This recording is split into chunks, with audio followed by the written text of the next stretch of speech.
Hey everybody, welcome to NoDQ&A video. Halloween is upon us. The road to Survivor Series has now begun. It is underway. Got a lot of questions here regarding Survivor Series and Raw and Hell in the Cell and even TNA, so let's get right down to it.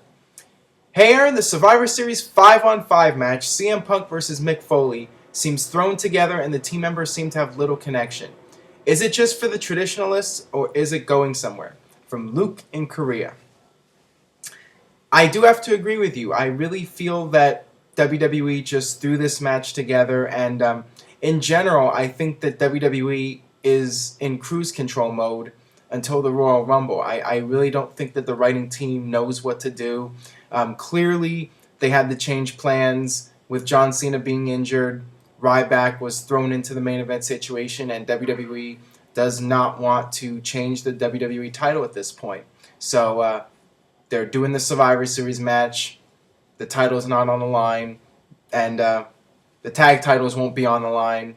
The Intercontinental title won't be on the line. So, yeah, it just seems like this match is being done so the creative team can just, think about what they want to do. I'm sure they'll have another month to plan things out. And, yeah, I have to say I really wasn't feeling Raw this week. Wasn't a big fan of the show. Wasn't a big fan of the announcement of the Survivor Series match. I don't understand why it's Team Foley when Mick Foley's not in the match, but I guess WWE wants to have Foley involved somehow as a way to draw people into Survivor Series. I don't think it's going to make all that much of a difference, and when Foley said he wasn't going to be in the match, people booed, and that's not the kind of reaction you want to get when you're announcing your main event for one of your biggest pay-per-views of the year. So yeah, it's definitely a disappointment so far. We'll see how the build goes for Survivor Series, but yeah, I mean, Survivor Series used to be a really big deal, and so far doesn't feel like a big deal at all. This is from Dead Man Kane. Hey Aaron, what did you think of Rybacks' first live promo? I thought it was pretty good. He is starting to prove the IWF, Internet Wrestling fans, wrong. He is able to cut promos and able to do long matches now. Rybacks' promo on Raw was very simple. There was nothing to it. He just said that he was hungry and he's going to get Punk and feed me more, and it was very short. It wasn't like he had to go out there and cut a 10-minute promo and try to advance a storyline. It was very straightforward and brief. So, I mean, I guess it was okay for what it was, and time will tell if Ryback can continue to keep his momentum. He did get a good reaction on Raw, so that's a good sign, but there were those people in the crowd chanting Goldberg. And yeah, I've never heard the phrase IWF before. Usually it's the IWC, but maybe it'll catch on IWF, who knows. This is from Ross Constant. Please answer in video before Halloween. Hey, A-Rift. Okay. Love the show. If you could pick a WWE zombie killing team of 4, who would you choose? I got Undertaker, Lesnar, Warrior, and Savage. Well, when you watch the zombie movies and you watch The Walking Dead, the good guys are just laying out the zombies one after another. So when you think of a wrestler, a superstar who goes out there and just cleans house and destroys guys left and right, the first person that comes to mind for me is Stone Cold Steve Austin. He comes out there, delivers all the stunners. He would stun one zombie after another. Steve Austin would be the captain. And then Undertaker, of course, coming out there, choke slamming one zombie after another. You have Kane with him, the Brothers of Destruction. And why not throw like Ultimate Warrior in there, like a little old school guy? And, Warrior feuded with guys like Papa Shango, so he knows what it's like to be in there with the supernatural. So, yeah, that would be my team of 4. This is from Jordan Craw 89049. Is that your zip code or something? Hey Aaron, seeing Halloween is coming up. Who is your favorite horror supernatural wrestler? Mine was Gangrel or Mordecai. Sadly, that didn't work. Well, going back to the previous question, I really liked the Papa Shango character, although it was he was involved in one of the most infamous moments in WWE when he put the voodoo spell on the Ultimate Warrior and there was blood or something coming down the Warrior's head. One of those wrestle crap moments. But I liked the Papa Shango character. And I did like the Gangrel character, although once he got in the ring and the bell rang, was not pretty. But the entrance was really cool with the fire, and the music was awesome. So yeah, I liked Gangrel and Papa Shango. Of course, Undertaker, but we're talking about more of the lesser-known characters. This is from Felix Quaytot 1. Aaron loved the show. Why does WWE not release past years of full episodes of WWE and WCW shows on DVD? I think it's because WWE doesn't want to oversaturate the DVD market. They don't want to release too much at one time, because if you have a ton of DVDs out in the market, then people aren't going to buy as many DVDs. So you want to slowly over time release DVDs, so it gives people a chance to save up their money and buy the DVD when it comes out, and it builds up the anticipation.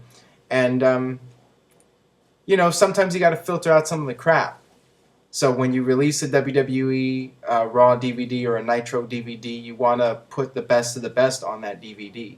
And I'm sure over time we'll get more WWE and WCW DVDs, but yeah, it's not something where they're going to release all the content at one time. They're not going to blow their load, right away. Hey Aaron, what did you think of the 3MB? The promo on Raw was legitimately funny, and the crowd was getting behind them. I like the faction. I'm glad that they're doing something with those three guys, although it's just absurd, the idea of Jinder Mahal being part of the group. And it does kind of feel like a knockoff of the 3-count stable from WCW. But we'll see where it goes. I mean, I liked the skit a few weeks ago when they were in the bar in Nashville, and I think that WWE should do more skits like that with them trying to get a record contract, and I just think that those segments would be very funny. And yeah, I mean, it sucks to be Santino and Zack Ryder now jumping out to these guys, but that's the way it is. This is from Joe Gibson 97. Do you see Beth Phoenix returning in the future? And if WWE doesn't intend for her to return, why do you think they didn't retire her like Victoria, Trish, Lita, who had proper send-offs? I think that Beth Phoenix is mentally done with WWE at this point. She had her run for several years, and I just think all good things come to an end. With the Divas, you usually don't see them returning and making an extended comeback. Will she come back and have one match every now and then? It's possible. You look at somebody like Trish Stratus or Lita, they come back every once in a while for one big match. So I wouldn't rule that out. But as far as her coming back and having a full-time run, I just don't see it happening. Hey Aaron, I read on your site that TNA is planning to make Aces and Eights storyline last at least 6 more months. I've enjoyed the storyline, but even I think that it's probably way too long. What do you think, and where could the story go from here? Well, if I thought that the storyline was successful, I would keep it going and try to drag it out for a while. But when it's not working, it just becomes a major hassle to follow it and have to keep watching it every week. And I just have not been crazy about this storyline. Although I do think that Devon has played his role well so far. And I liked the segment with him and Bully Ray last week. But we'll see, I guess. I mean, they could always salvage it by having this big reveal. And maybe it's Jeff Jarrett. Maybe it's Eric Bischoff. Who knows? But I'll wait till they have the main guy revealed as the mastermind before I make a final judgment on it. But right now, I mean, it's okay with Devon involved, but yeah, I definitely want to see more out of the storyline, and I am a little bit curious, so I guess in that regard it's a success. If I'm even remotely interested, then that's a good thing. Hey Aaron, in 2005 when Matt Hardy was fired and, quote, invaded Raw to get back at Edge, how much of that was a shoot and how much of that was a work? Was it all a work, or did it start as a shoot and become a work at some point? From Ratitude. Matt Hardy being fired was real. The relationship between Lita and Edge was real, but everything after that was all storyline. WWE realized they made a mistake with Matt Hardy, and they brought him back, and all parties involved decided to make the most out of the situation, turn a negative into a positive. That's Vince McMahon's saying for all these years, you know, whenever there's a bad situation, you try to turn it around and turn it into a positive. So this is what they did. They decided that they were going to turn it into a worked shoot and try to make it as realistic as possible. Do the whole thing with Matt Hardy coming out and the camera's all shaking like it's out of control. The segment is not planned out. And then Matt Hardy references ROH, which was totally a work, just a way to make people think that it's a shoot. And then everything from that point forward, you know, using the real names as a way that they try to make it a work shoot. But yeah, just everything from when Matt Hardy came back was all planned out and just part of the storyline. All right, that'll wrap it up for this edition of No DQ&A Video. Have a happy and safe Halloween, whatever your plans are. For everybody on the East Coast, stay safe. My thoughts are with you guys. Hang in there. It's tough what you're going through, and here we always have the threat of earthquakes, so wherever you are, there's something going on. Mother Nature always makes life harder, but just hang in there. We're all thinking about you guys, and stay tuned to more No DQ&A video here on NoDQ.com. Keep spreading the word, and I'll see you next time.